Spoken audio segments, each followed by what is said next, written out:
Okay. Well, folks, the time has come. We'd like to welcome you to the Danby Community Council presentation of Wildflowers for Mother's Day with presenter Robert Wesley, one of our great Danby folks who contributes so much to our town. A couple of administrative things first. We'd all appreciate if you mute yourself and turn your video off. And if you have a question during the show, just unmute yourself and say, excuse me, or we could try to raise your hand and we'll using Zoom and we'll recognize you. If everyone has their videos turned off, then there we go. Then you can check the option on those little black boxes. There's a menu in each little black box that says hide non-video participants, which will leave only, once I disappear, will leave only Robert on the screen and the pictures he has to share with you. We have coming up nothing firmly set in with a date, but the Community Council is going to be presenting a couple of more programs in the near future. Our youth programs are going to be doing a play. It's kind of, because of COVID, it's kind of for their parents only. If that changes, we'll certainly let you know. But then later, perhaps in June, we will have the first of several programs. Believe it or not, this is an interesting topic on funeral planning. They'll be covering funeral planning. I think another one was entitled The Art of Dying Well. Good programs, and we have some good people presenting them. So with that, oh yes, I should also show you where the emergency exits are. They're over there, and there's one over there. And if you look around your room, I'm sure you can find any more. And there are refreshments available in your own refrigerator, of course. Meanwhile, back to Mr. Robert. I'll actually let him tell everyone about himself and Robert Wesley. You may have to help me figure out how to get my screen. Robert, we have one of those technical moments. We could hear you fine. Oh, I know why we're not hearing you. I'm not hearing you. Robert, you're on. Okay. You may have to help me figure out how to share my screen, Ted.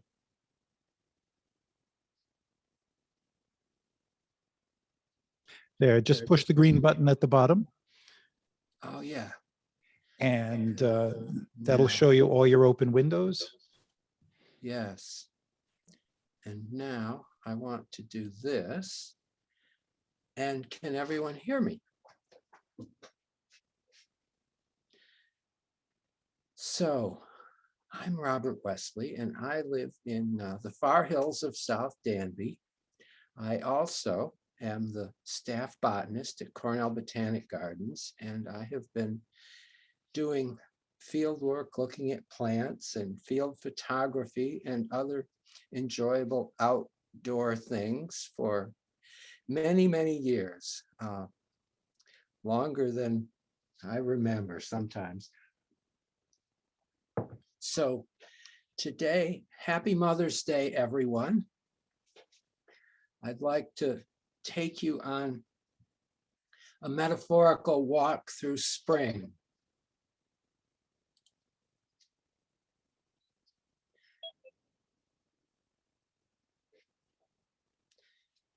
So this is, of course, what we'd all like to see.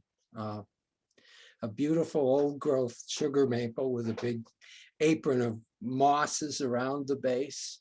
Excuse Robert, you haven't actually shared yet. Oh dear. Press the green button and then select the window from the choices that are presented. Oh dear. How do I get there? First, okay. But could people hear me? Yes, yes. Okay. I don't know why. I press the green button, then I click this, and then I hit share. There you go. There you go. Has that done it? That has done it. Okay, now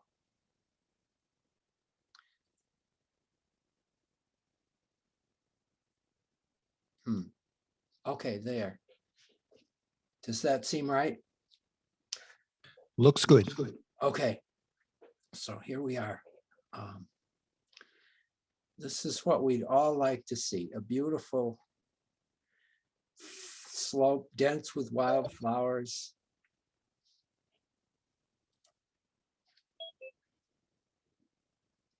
Ted, are you dealing with the doorbells? Yes. Okay, then I don't have to do anything except begin.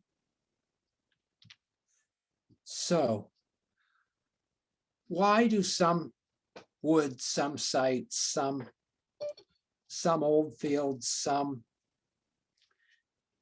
meadows, some slopes have so many wildflowers and others so few?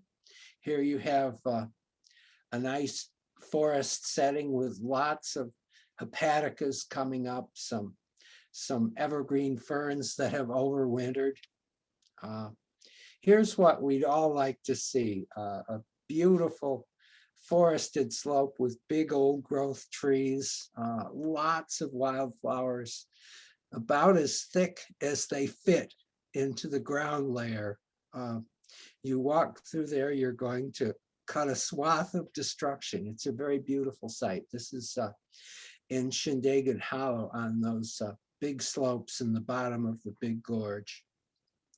So several factors contribute to having a really nice display of wildflowers. One is an inherently rich site. Site quality is important. Some geologic factors contribute to inherent high fertility.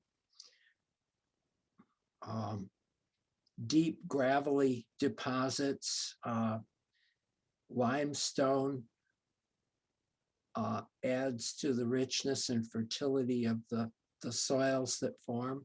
But the other factor is being long undisturbed since logging or some other kind of clearing or destruction.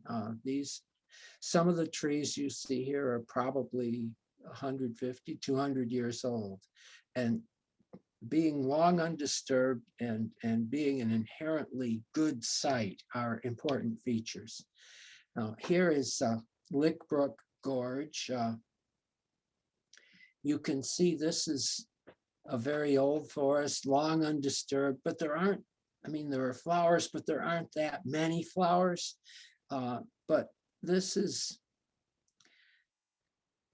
heavily shaded by a lot of hemlocks. And the other factor that is important is herbivores, particularly deer, which have become overpopulous in our area in recent decades. It wasn't always so. I can remember when you would have seen a lot more flowers here than what you see now, but the site characteristics, lack of disturbance and herbivory, particularly on the part of deer, are important factors. Here is a good example. This is, again, Shindagan Hollow. Beautiful, just dense with a diverse mix of beautiful spring flowers. Very wonderful spot.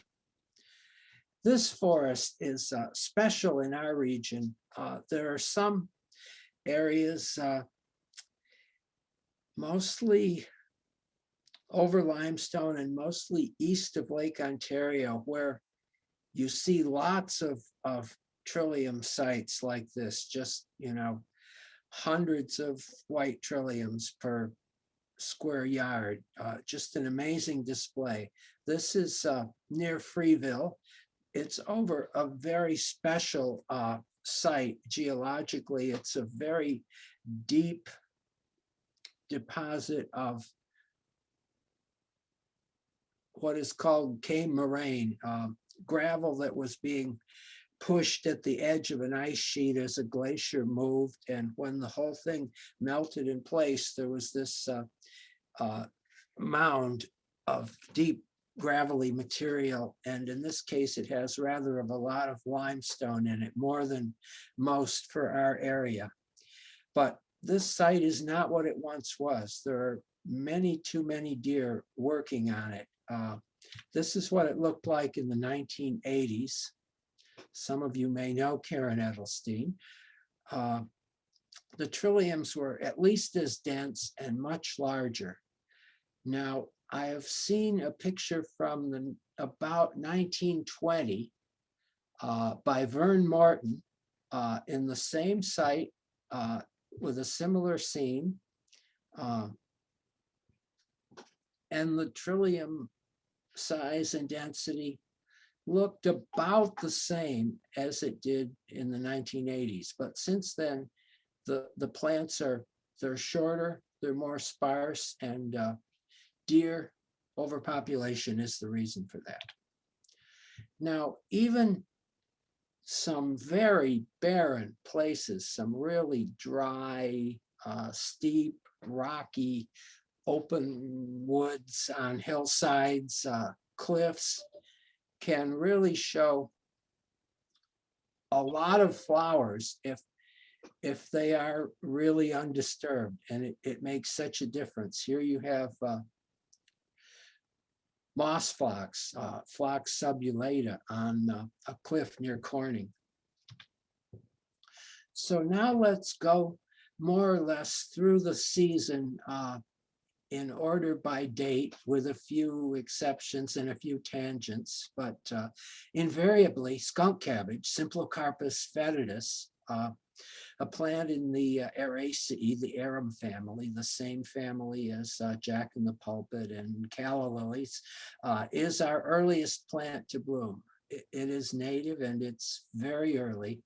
It actually, as it's growing, generates enough metabolic heat that it often melts a bit of snow around the base of the plant, and you see it peering up through a snowpack like this, which is sort of a fun thing.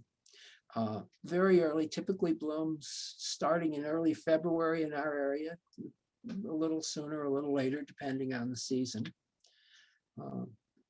And they're really fun. They often grow in swamps and grow up through standing water, even up through a flowing stream, which is really a fun feature.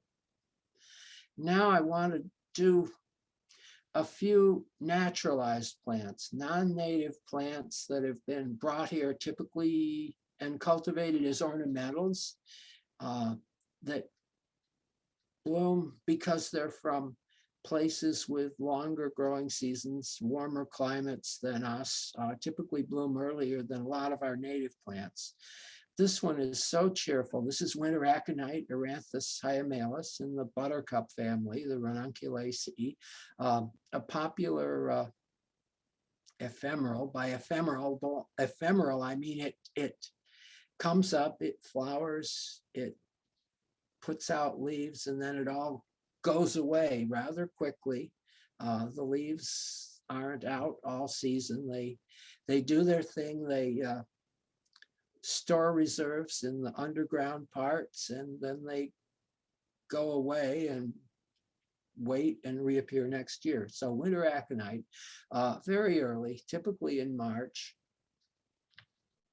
Coltsfoot, Tussilago farfara, a composite, a member of the aster family, a dandelion relative, very early blooming, again, a Eurasian plant.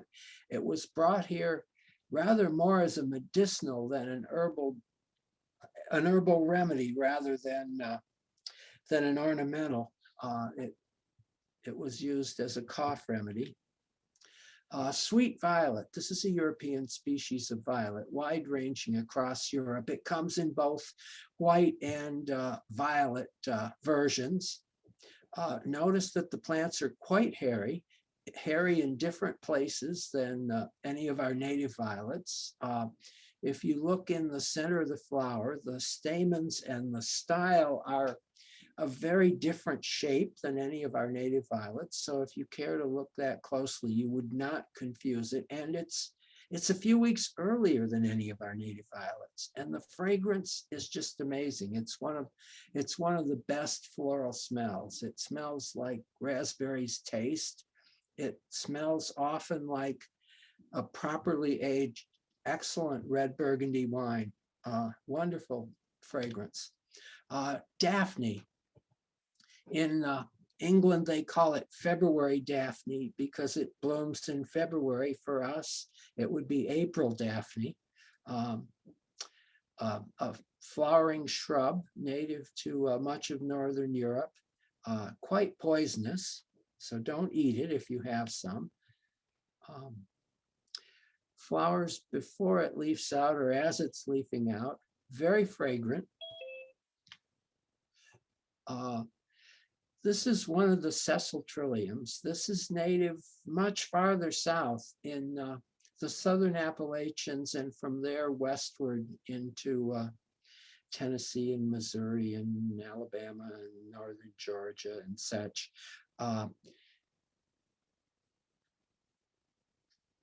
Sweet Betsy, or fragrant sessile trillium, Trillium cuneatum, but it's often grown here as a woodland garden subject, and it often spreads into the wild, becomes naturalized a little earlier than our native trilliums.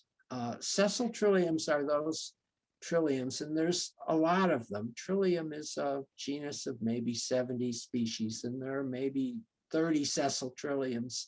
Sessile trilliums are the one where the flower comes directly out of the top of the stem, where the leaves separate from each other and there's no intervening flower stalk. That's what's meant by sessile trillium. And a beautiful plant with these odd mottled leaves, interesting markings. A couple of primroses. This is oxlip, Primula elatior, a plant from the mountains of Central Europe, a beautiful plant that is sometimes grown as an ornamental and sometimes can become naturalized. I love the Swiss-German common name for it, Himmelschlösung, keys to heaven. Cowslip. This one's much more widely seen than the previous one. This is a wide-ranging Northern European species of primrose, cowslip, Primula veris, the true primula. It is widely known in culture and folklore. There are many illustrations of it in many places, and it's also edible. The leaves can be eaten if you needed something to eat. Daffodils. There are a lot of daffodils that are cultivated here, and they often naturalize. They often spread into the wild and persist for a very long time. Rarely do they spread much. This is one of the more attractive and one of the more fragrant ones. This is Narcissus poeticus, native across much of Europe. Now, back to our native flora. So after skunk cabbage, the hepaticas and spring beauties are the earliest. This is sharp-lobed hepatica, Hepatica acutaloba. Early blooming, probably blooms in early to mid-April, beginning in most years here. Native forest plant. Comes in a variety of colors, off-whites and pale purples and pale blues are the most common, but deep magentas and deep blues and deep purples are also out there. They're just rare. I like how hepaticas, when it's cold or rainy, they turn and face down as if to avoid that kind of thing. Probably an adaptation to conserving pollen so it doesn't get washed away by rain and wasted. But it's a dear image how they turn and face down when it starts to rain. This is again sharp-lobed hepatica. So sharp-lobed hepatica, here's one in a more interesting color.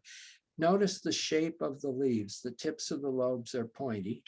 Here's round-lobed hepatica, Hepatica americana. The tips of the leaf lobes are rather rounded, broadly rounded and blunt. So sharp lobed hepatica, round lobed hepatica. Now, there's a habitat difference. The sharp lobed hepatica wants to be in rich lower slopes, bottomlands, forests, but with the richer soils, the moister soils, the round-lobed hepatica, this one tends to be in the upper slopes, particularly oak woods, dry, open, rocky woods. And the round-lobed is the one that commonly has the deep blues and deep purples, almost characteristically so. Though you can find white ones, this wonderful blue-purple is not uncommon with this plant. Spring beauties, we have two here. The Virginia spring beauty, the one with the longer, narrower leaves, and perhaps longer, narrower petals by a little bit. This is the other one, the Carolina spring beauty, Claytonia caroliniana, with shorter, broader leaves and perhaps a little bit shorter, broader petals. Spring beauties have an interesting feature that you might not have noticed. The pollen and the anthers are pink. If you see a small early spring bee carrying a pink pollen load, you know where the insect has been. Again, Carolina spring beauty.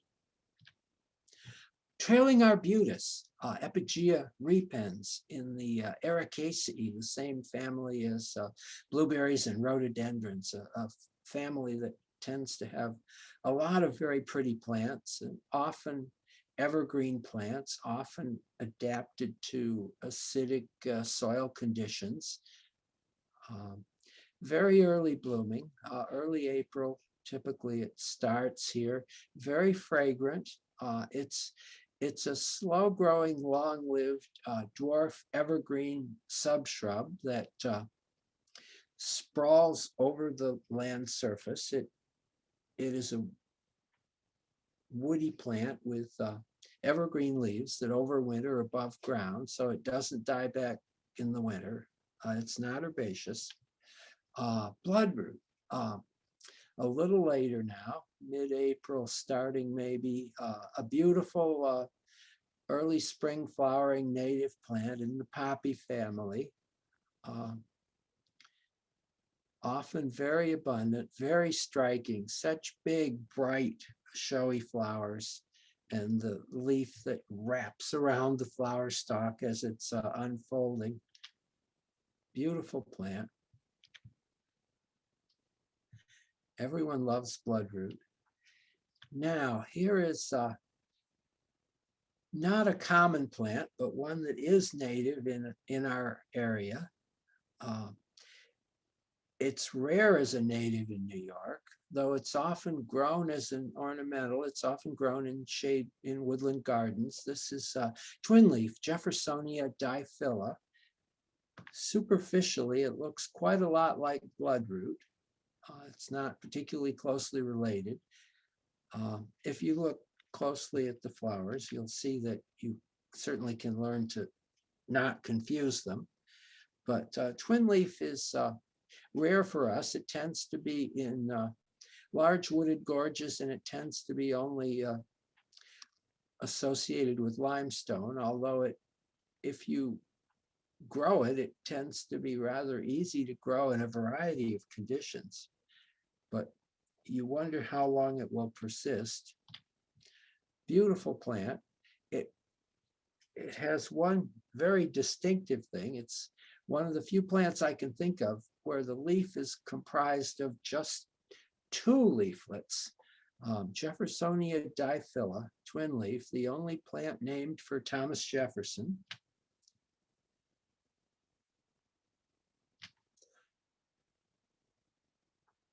Often you see great profusion of some of these spring plants together, like the spring beauty, the trout lily.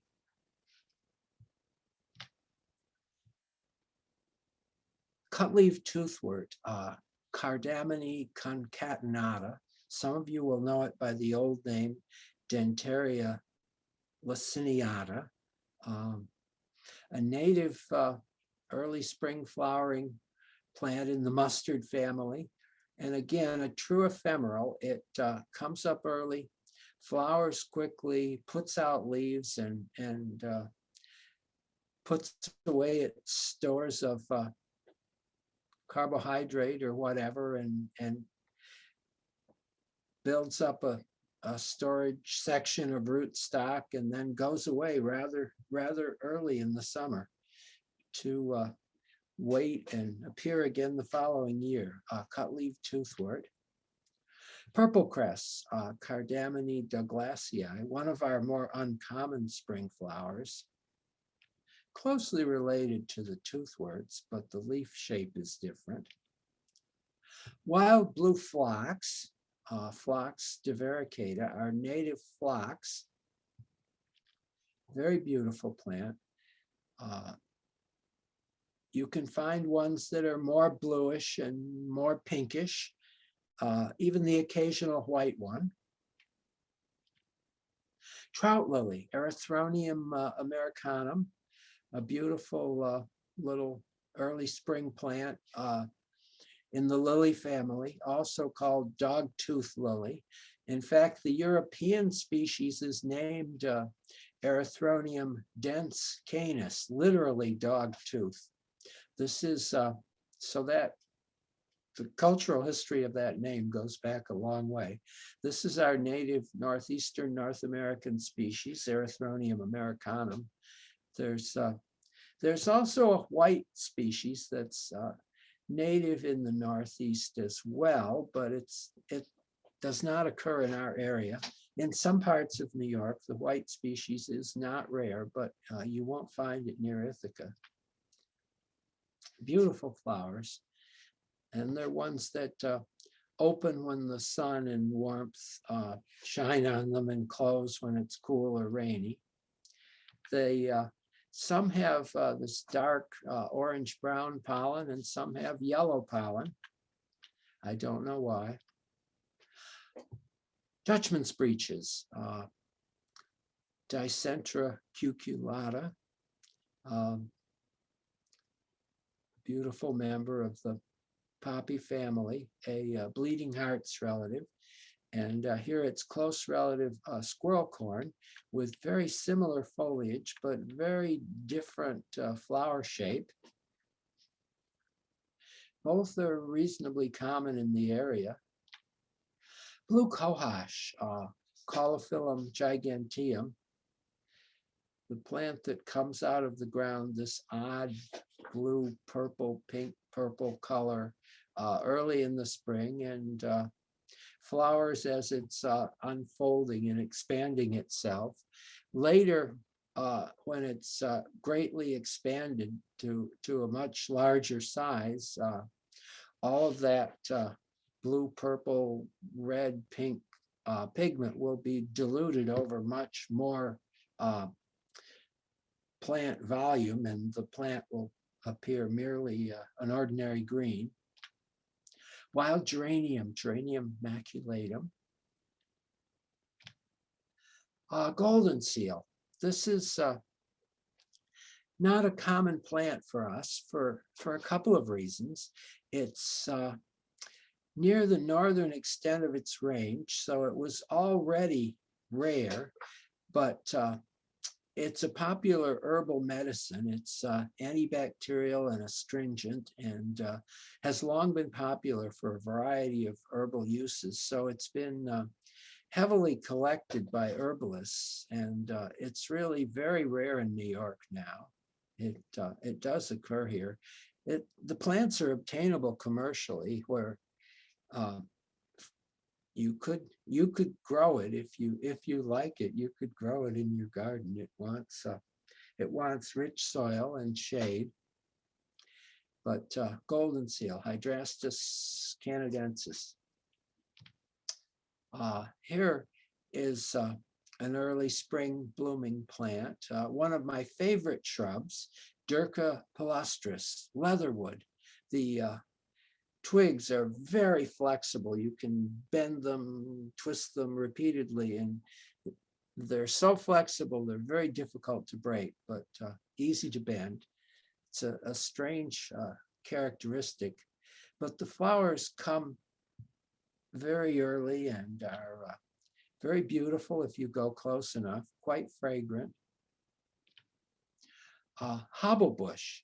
This is a native shrub, one of our viburnums, which is a large group of native shrubs, large shrubs and small trees in a few instances. This is hobblebush, Viburnum lantanoides. It likes a cool setting, down in a gorge at the north-facing slope of a hilltop, higher elevations, cool protected settings down in gorges, and it's very susceptible to the problem of too many deer. They really like this and work on it heavily. It's nowhere near as abundant as it once was.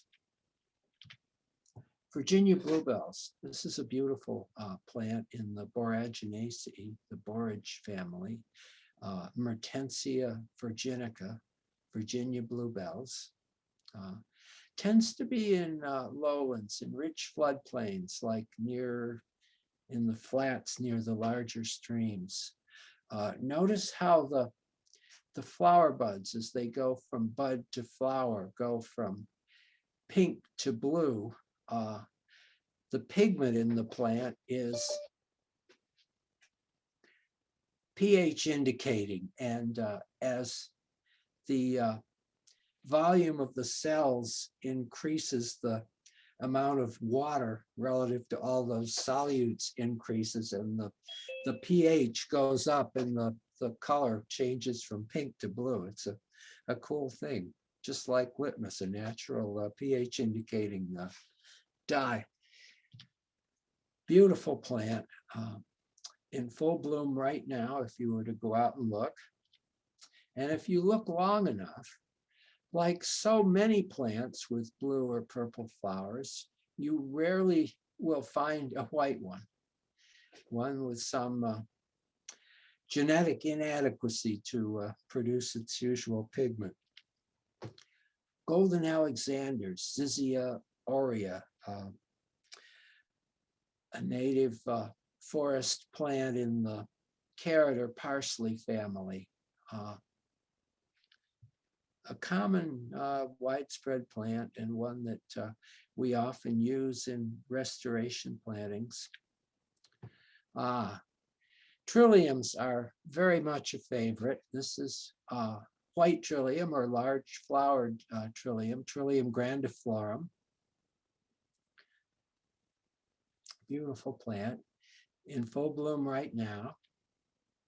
Red trillium, Trillium erectum, and the name erectum only makes sense if you compare it to its relative, nodding trillium, which I won't show here because it doesn't really occur in the Ithaca area, and it grows in wet swamps where you would be unlikely to go anyway. But in nodding trillium, the flower hangs down below the leaves, and in this trillium, it's up above the leaves, hence erectum. Red trillium, and it's not always red, but it most often is.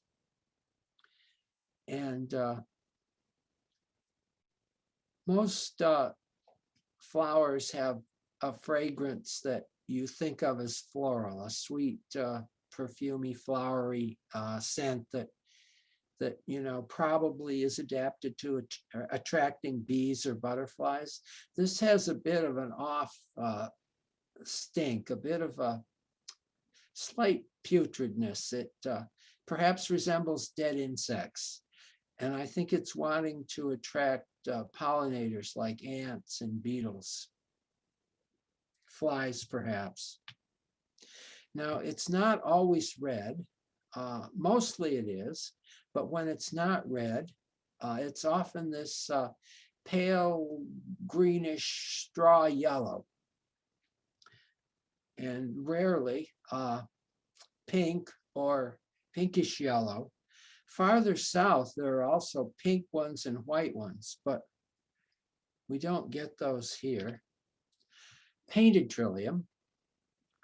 Flowers a bit later than the other trilliums, generally around Memorial Day or a little later. Trillium undulatum, undulatum from the waviness of the petal edges.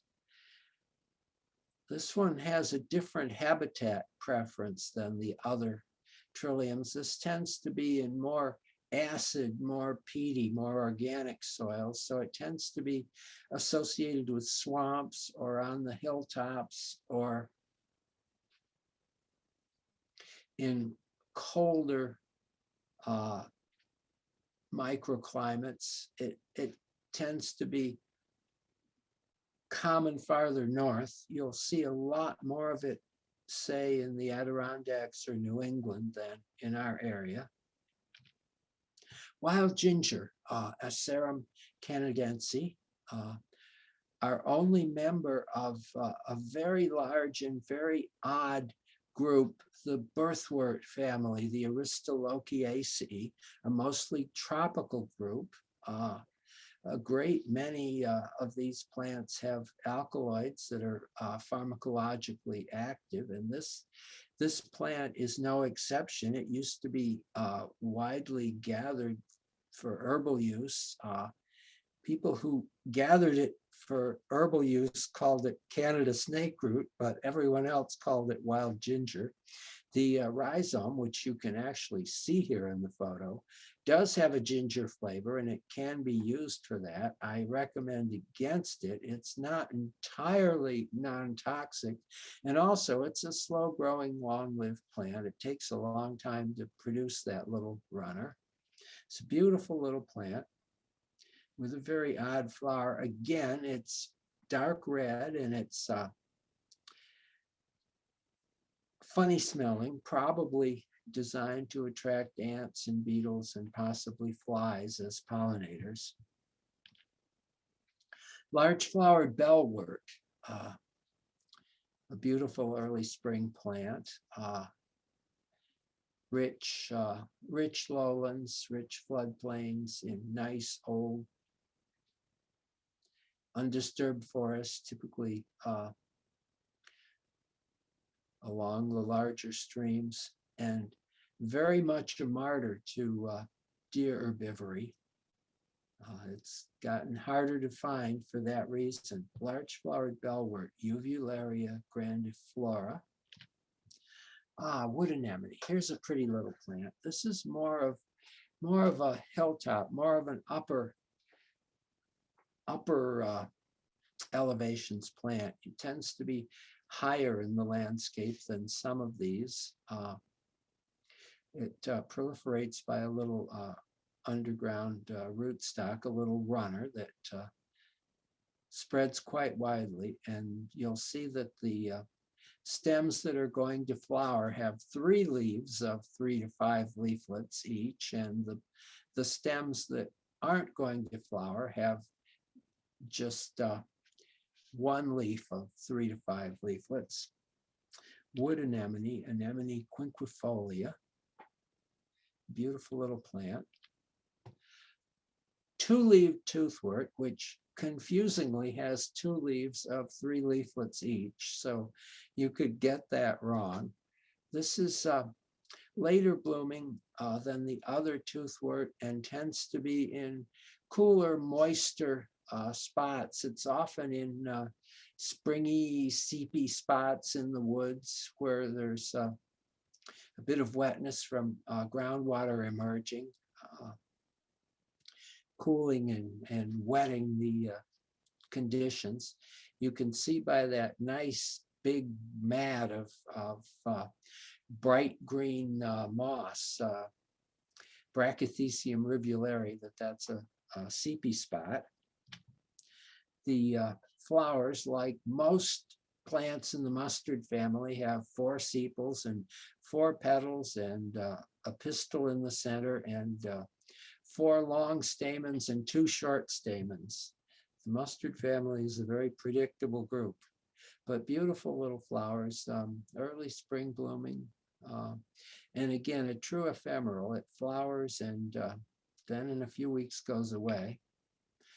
Early saxifrage or rock saxifrage. This is the first of a group of plants that will tend to be in upper slopes, in dry, rocky, open woods, probably oak woods, sites that are more open.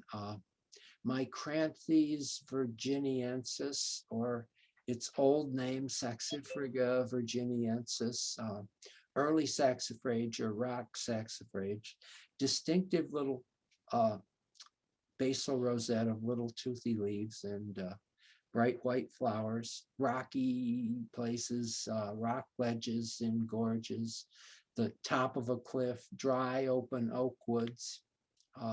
Pussy toes. Pussy toes are Asteraceae, plants in the composite or daisy family. This is plantain-leaved pussy toes. Again, it's growing in the kind of place where you'd find the previous plant, the saxifrage. Moss phlox, again, another plant of dry, open woods, characteristic of gorges and oak woods. Now, this is a plant that is widely grown as a horticultural plant, as an ornamental, but right around here, right in our dry open woods and rocky hills and bluffs and gorges is where it's native. Moss phlox, Phlox subulata. It's a very short plant, only 3, 4, 5 inches high, and very striking when it's dense with blooms. Rue anemone, Thalictrum thalictroides, sometimes called Anemonella thalictroides. Again, a very short little plant, very pert and pretty, attractive little oak woods, dry forest plant. Another pussy toes, and pussy toes are dioecious, which means that a given plant, which can expand out to be a whole clump of it, is going to be only male or only female. So here you have a female plant, a pistillate clone, and you can see little white hair-like stigmas, the part of the female flower that catches the pollen protruding out of them. And here you have a male plant, and out of each little flower, in this one you have a little brown thing, which is the stamens, but instead of one flower having one stamen, it has a little cylindrical tube of 5 stamens fused edge to edge into a cylinder in each flower. So this is a male plant of the same species as this, Antenaria neglecta, common pussy toes. Here's another one, another pistillate clone.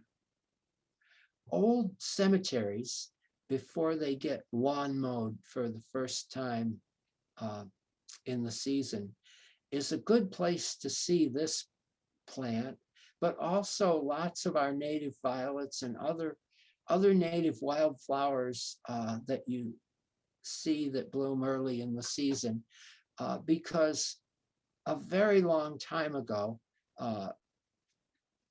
instead of planting a mix of non-native grasses to create a lawn, they would just mow what is there and keep on doing that. So the native plants, if they can tolerate that regime, they persist, and violets and pussy toes and a number of other native flowers that are quite attractive and fun to see often can be found in those places.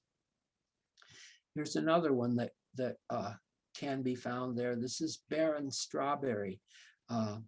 It's not really a strawberry, but its close relatives are.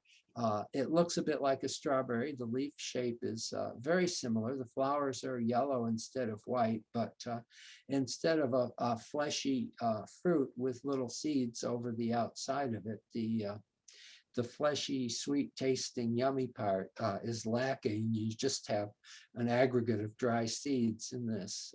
Barren strawberry, GM Fragaroides or Waldsteinia Fragaroides. Now, this is to show that for some plants, the leaves are more interesting than the flowers. This is one of our native hawkweeds, Hieracium venosum, veined hawkweed or rattlesnake weed. Again, we're in dry oak woods on a steep slope in a very open forest. That's where you find this one. Very attractive leaves with those dark purpley red veins. Yellow pimpernel, Ctenidia integerrima,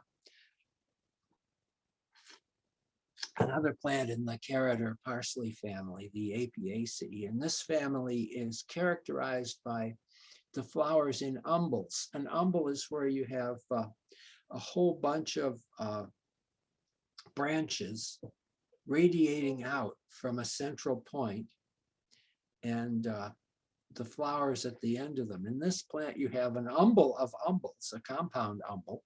You have a big umbel of little umbels of little yellow flowers that are almost a tiny dot, but it is a very pretty plant. Four-leaved milkweed, because it sometimes has its leaves in whorls of four, where our other milkweeds tend to have leaves in opposite pairs of two, but this is a light pink, early flowering forest milkweed of dry open forests. Columbine, here's our native wild columbine, which has lots of colorful colloquial names like rock bells, meeting houses. There are others I'm not thinking of now, but it's a fun plant. It often appears to be growing directly out of bare rock. It can grow in forest soils or in your garden. It's easy to grow, but it has this remarkable ability to somehow establish in a tiny crack in a rock cliff and sustain itself there. It's a favorite nectar source of our ruby-throated hummingbirds, and its flowering tends to coincide with when those birds get back here and tend to be looking for something. Gay wings or fringed milkwort, Polygala paucifolia or Polygaloides paucifolia, another beautiful dry open woods, tending toward more acid soil, perhaps, flower. Aromatic wintergreen, Gaultheria procumbens. This one is not an herbaceous plant. This is a dwarf evergreen subshrub, so it doesn't die back to the ground come cold weather. The whole plant tastes and smells like wintergreen because it's suffused with the ester methyl salicylate, which gives it that wintergreen taste and fragrance. Especially the berries are often used as a flavoring or eaten. Now, there are a few flowering trees that tend to be strikingly showy, like this flowering dogwood, Cornus florida. The big white showy parts are actually not flower petals, but are bracts, modified leaves meant to make the plant more attractive at a distance. The flowers are actually the, I wonder if I can use the cursor. The flowers are actually these little greenish yellow bits clustered in the center. Flowering dogwood, Cornus florida, a small understory tree of our dry open oak woods. Farther south, it's still a small understory tree, but it's more wide-ranging ecologically and less troubled by a disease problem than it is here. Shad bushes. Here's a beautiful small flowering tree, smooth shad bush. There are a number of shad bushes. We have at least 7 or 8 species that you can commonly see locally, and they're a beautiful feature of our landscape. They're really quite showy, quite common in roadsides, old fields, hedgerows, edges of woods, and they're a beautiful feature of our region. This is perhaps the showiest smooth shadbush, Amelanchier laevis, so because the young leaves are, at least in a highlight environment, this red. In more shade, they're more of a bronzy green, but they're almost hairless, and so the color is apparent as a foil against the bright white of the flowers. It really makes a very attractive display. And the tree has many good features. They have beautiful flowers, attractive leaves, delicious edible fruit, and beautiful fall color. What's not to like, right? So there are a number of species. Many of the others, the young leaves are quite heavily covered with white hairs. So you have a totally different appearance at flowering time. So almost everything flowers except for spore plants like ferns and horsetails, of course, gymnosperms, conifers like pines and firs don't flower only by virtue of how we define the expression flower. They really do an analogous thing of producing pollen and sending it from the male part to the female part. So this is a willow shrub. Most of our willows are shrubs rather than trees, and most of them flower before they leaf out. This is the pistillate flowers, the female flowers of a species of shrub willow, pussy willow, Salix discolor. And here are the male flowers. Each male flower consists of 3 stamens, and each female flower consists of a pistil with 2 little stigmas at the end, and they're banded together in these dense aggregations called catkins. Red maple flowers are quite strikingly showy. Box elder is another species of maple. These, the anthers haven't opened yet, but they will soon. Box elder, Acer negundo. We have quite a number of violets that are native in our lawns and old fields and forests and various habitats. There are probably 20 species, some more common than others. So I will go through, and most of them bloom at about the same time, about now. This is early yellow violet or round-leaved violet. It's the earliest to bloom, and depending where you are and whether it's a particularly cold spot or on the warmer side, this is either still blooming or maybe beginning to be past. But this plant is really odd. It has a feature. I can't think of anything else that does this. The leaves, which are tiny at flowering time, they're, maybe 3/4 of an inch in diameter. They continue to grow all growing season long, and by August, that same leaf might be 4, 5, 6 inches in diameter and big and round and lying flat on the forest floor. So early yellow violet or round-leaved violet, Viola rotundifolia. And it's the earliest of the native violets to bloom. Canada violet, a beautiful native violet with bright white flowers with a yellow eye and those little dark lines in the lower petal. The back of the petals on this one are purple tinged. Long-spurred violet, Viola rostrata. Hairy yellow violet, Viola pubescens, and you can see on the leaves and flower stalks and sepals and such, quite a lot of hairs. Marsh blue violet. The way you would tell this plant from common blue violet is, see how these flowers are about twice as high as the leaves.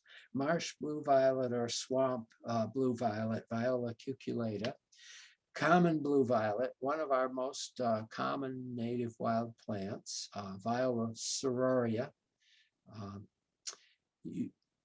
Your lawn probably has a lot of it. Northern white violet, Viola pallens. This is one that you may not encounter all that commonly. It tends to grow in swamps and wet places, and it's more common farther north. This was taken on the side of a carex sedge tussock in a swamp from the side of a canoe. Selkirk's violet. This is our most unusual violet. It's odd. It has a lot of morphological characteristics that are very different than any of our native violets, and its only close relatives are in Eastern Asia. It has this very large flattened spur, that little backward protruding part of the flower. The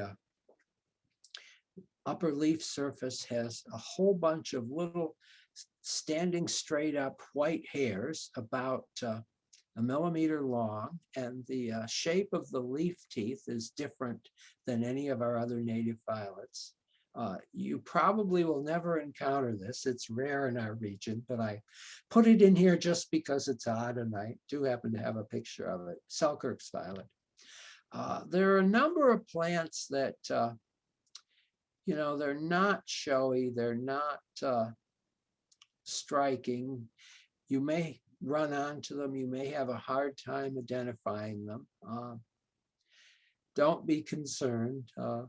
I'm happy to help you if you find such a plant and are curious, but a lot of nondescript plants like this one are not in many of the wildflower guides, and yet they're here. This is a native wild plant. This is hooked buttercup, Ranunculus recurvatus. It's a common forest plant for us.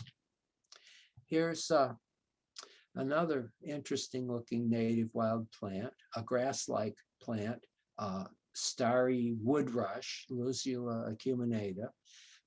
Not all plants are colorful and showy, but they can still be beautiful and interesting in their own way. So some wet things.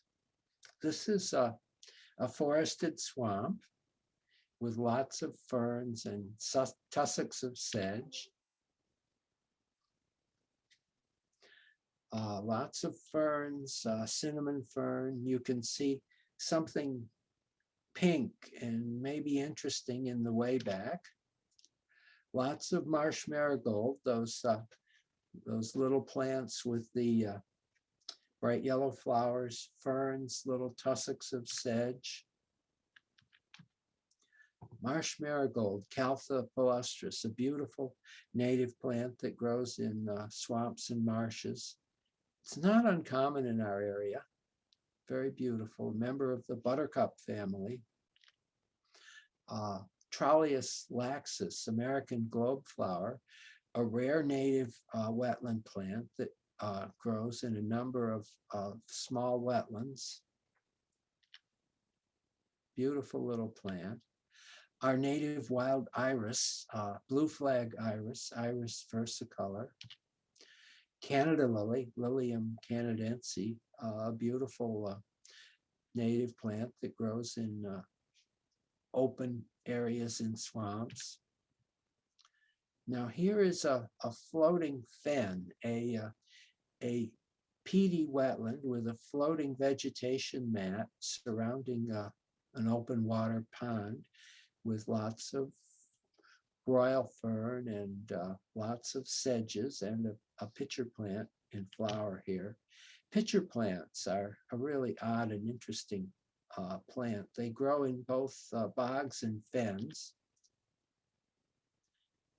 sometimes called side saddle flower. I don't know why, but it's a really odd, really distinctive flower. And the leaves are hollow and shaped like a water jug and catch water and drown insects, and the plant is able to absorb some nutrient. Pink azalea, our native wild azalea, grows both in wet acid swamps and in dry acid oak or oak pine woods on hilltops.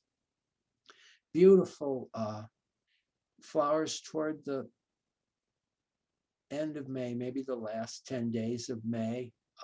Very fragrant. It smells like cinnamon and cloves and vanilla. Beautiful fragrance.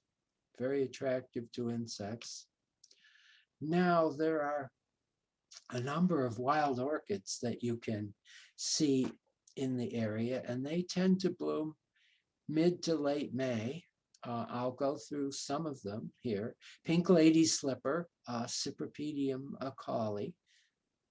It tends to be in dry acid soils, particularly associated with pines. It likes a well aerated soil as well as an acid one. And the deer really do a number on it. They work on it way too heavily. Yellow lady slipper. This is the larger yellow lady slipper. It tends to grow in swamps. Very beautiful plant.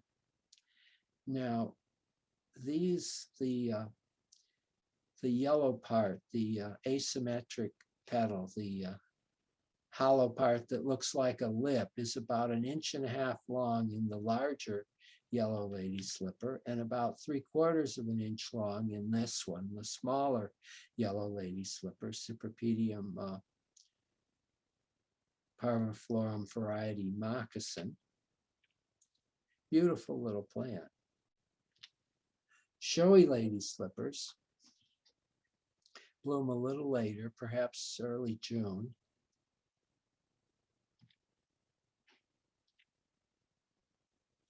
Again, they grow in openings in swamps in various kinds of wet places.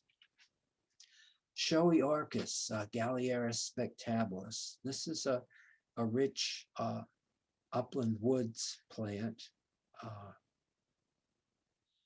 Not common. It once was much more common. The deer have literally eaten every plant of this in Tompkins County, and I know of one site in Cortland County where there are a few plants, some of which are protected by a deer fence. Whorled pogonia. This is a really odd looking little green and brown orchid. This is it in bud, and here it is in flower. See those long sepals with their pointy tips? They're so long they wouldn't even fit in the picture. This again has the very odd habit of growing both in wet acid swamps with lots of peat moss and dry acid soil on hilltops.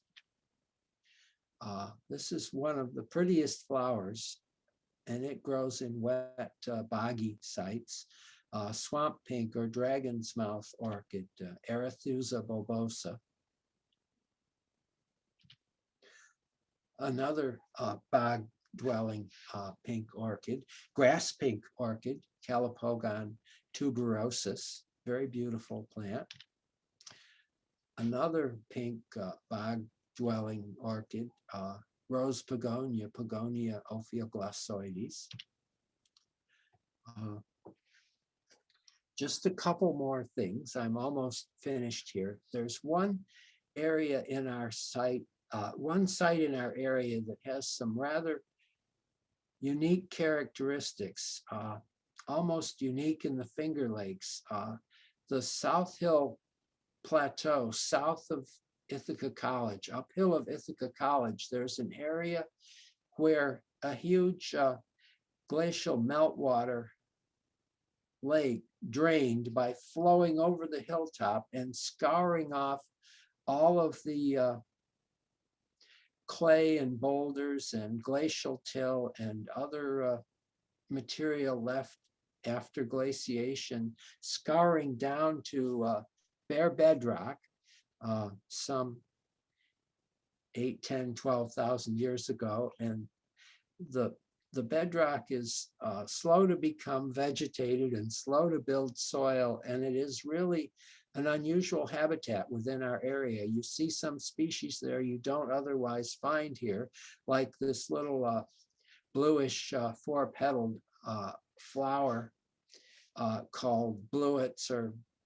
Quaker ladies or prim maidens. It has too many quaint colloquial names, but this is the only place in the Ithaca area you'll find it, and there's a lot of it there. But in rather acidic, rather poor soils in New England, there's a lot of it, but for us, we have very little. And down in the bottom of the picture, you'll see a wet, squishy yellow, green, brown moss, Sphagnum compactum. Now, sphagnum mosses are not unusual, but this is the only place in the region you find Sphagnum compactum. And here is a rare dwarf cherry. And again, this is the only place in the region you find this, this tiny dwarf cherry. So after spring comes summer flowers, and that's all I have.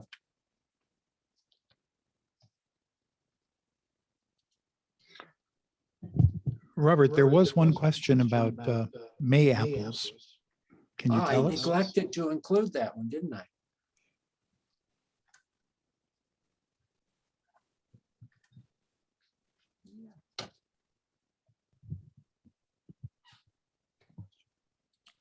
I don't have a question. Oh. Let me get everyone unmuted Okay. and see if there are more questions for you. I've looked in the chat and I see the Mayapple question. Yes, Mayapples are coming up now. The leaves are poking up. The leaves are expanding, but they haven't, for the most part, started to flower yet. I want to in a monetary way. Oh, everybody unmuted and now we can hear everybody. Wait. I hear everybody.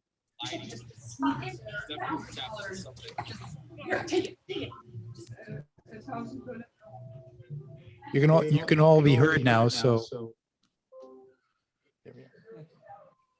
Okay. you can turn your video on too. We can have a real chat. Yeah, we can see you. But it's not even I've talked to other people who have husbands, same thing. So what were you going to say about Mayapples? Can you hear me? Yes. What I said is they're coming up now. They're visible, but the leaf hasn't reached full size, and so far as I know, the flowers haven't started to open, but they're poking up. Probably if we were having a good time, I wouldn't be upset about my mother and then. If you don't have a question, it might be good to mute so that Robert can be heard. So I see a question about the South Hill area. It's behind Hospicare, essentially, north of King Road, south of Ithaca College. North King Road. Would that be the area like behind Hospicare? Yes. That's what he said. Oh.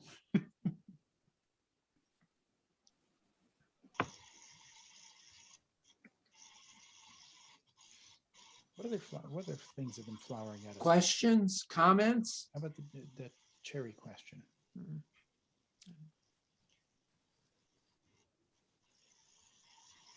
Amazing. For once in Danby, there's no questions.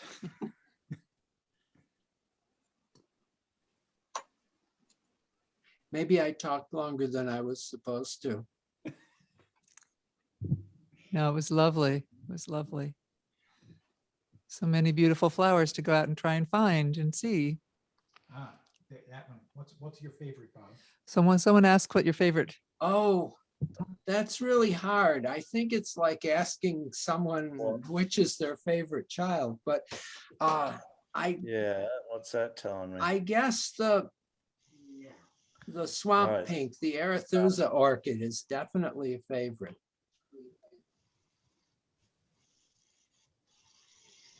Where did you find that? I've already forgotten the name of it. The multicolored trillium, red, pink The center, painted trillium, painted trillium. Yeah. Malloryville Bog, the O.D. Van Engel Preserve out at Malloryville between McLean and Freeville is a good place to see it. McLean Bog is a good place to see it.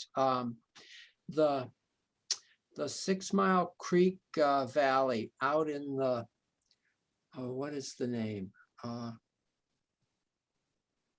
Out in the Park Preserve, the 6 Mile Creek Gorge is a good place to see it, down in the gorge. Easier if I have no expenses and I can just wander around with my ukulele and a substance. Well, what kind of flower was that? A ukulele flower? Ukulele flowers.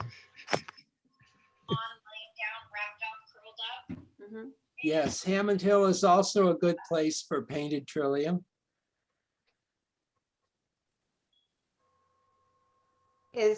Since you mentioned that, that's where I have seen it painted, but somebody was hiking with us once and said there is something like a glass trillium too. Is there such a thing, or did they mean the painted when it's losing its color? Yeah, I've never heard of a glass trillium. I think they meant the painted when the color goes out, maybe. They do become sort of the petals do become sort of translucent as they're withering. To get out of full screen. Another interesting thing that trilliums do on the way out is the white trillium. The petals often become pink, Yeah. strongly pink for a bit before they die. Right. Mm.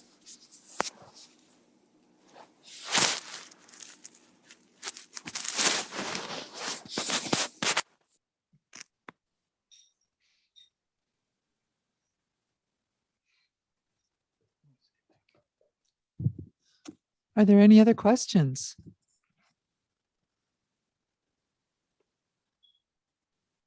If not, thank you so much, Robert. This was wonderful. We really enjoy having Well, you you're very welcome. taking us on a tour. This is the second one, and who knows, maybe we'll have a late summer or something. We'll chat or Something. or fall perhaps, but it's really wonderful to have these beautiful photos and this knowledge right here in Danby, and to show off one of our local friends. So Wow.